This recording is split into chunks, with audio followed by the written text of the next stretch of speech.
मेरे प्यारे प्यारे सुनने वाले हो, अल्लाह तुहानू सब नू रंग लाए, वसदे रहो, राजी रहो, जिथे भी है वो पंजाबी नाल प्यार करदे हो। तो साडी थोड़ी जी मेरी तो शौकत की कोशिश है भी असीं पंजाबी दे विच ये ना है ना शौकत किताब तो चलो ना छपाई जा सकेगी, शौकत आ इहने दे विच बंद करन दिया पूरी दुनिया दे हिस्से च अपड़ जाणगे। ते इहने निक्की ਜਿਹੀ ਜਦੋਂ ਕਾਲਜਾਂ ਦੇ ਵਿੱਚ ਅਸੀਂ नौकरी करते सन उदों आ जांदियां ਹੁੰਦੀਆਂ वाही नालों पढ़ाई चंगी। एक ना डिबेटां ਹੁੰਦੀਆਂ सन वाही नालों पढ़ाई चंगी, ਉਹਦੇ मुकाबले तकरीरां ਹੁੰਦੀਆਂ। मैं तकरीरां भी लिखदा ਰਿਹਾ मुंडियां वास्ते।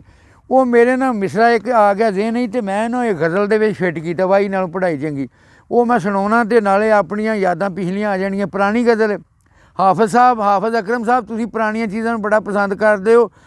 मैं मेरे को साइकिल भी पुराना है, भी तुहानूं पसंद आएगा, तो गज़ल भी पुरानी जे तो अल्लाह करेगा तुहानूं पसंद है। मास्टर बंदे सिंह जख्मी साहब नूं तो पसंद आ ही जानी है, तो वारिस भी कोशिश करेगा तो उन्हें भी आ जाएगी।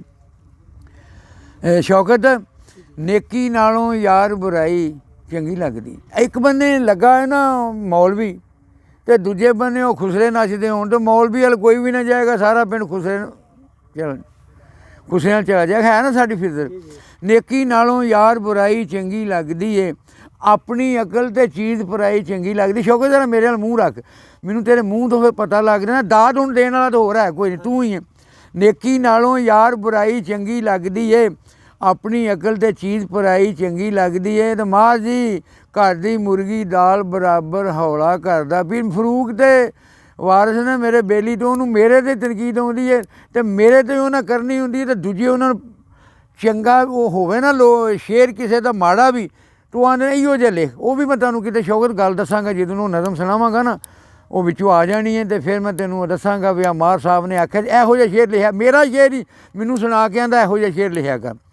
नेकी नालों यार बुराई चंगी लगदी है, अपनी अकल ते चीज़ पराई चंगी लगदी है। मां जी घर दी मुर्गी दाल बराबर हौला करदा पीर, बीवी नालों वध हमसाई चंगी लगदी है।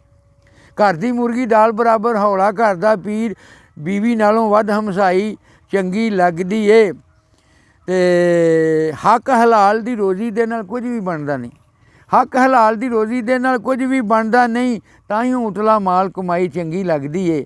हक हलाल दी रोज़ी दे नाल कुछ भी बनदा नहीं, ताईयों उतला माल कमाई चंगी लगदी है। ते रिश्वत खोरी दी बरकत नाल घर घर हो गई खैर, रिश्वत खोरी दी बरकत नाल घर घर हो गई खैर, वाही नालों तां पढ़ाई चंगी लगदी है।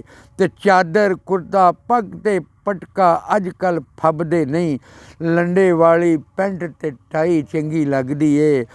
ते अपने सारे लगदे लैंदे एक अख पाउंदे नहीं, ओदी फुफ्फी मासी ताई चंगी लगदी है।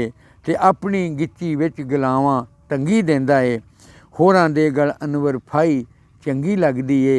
ते नेकी नालों यार बुराई चंगी लगदी है, अपनी अकल ते चीज़ पराई चंगी लगदी।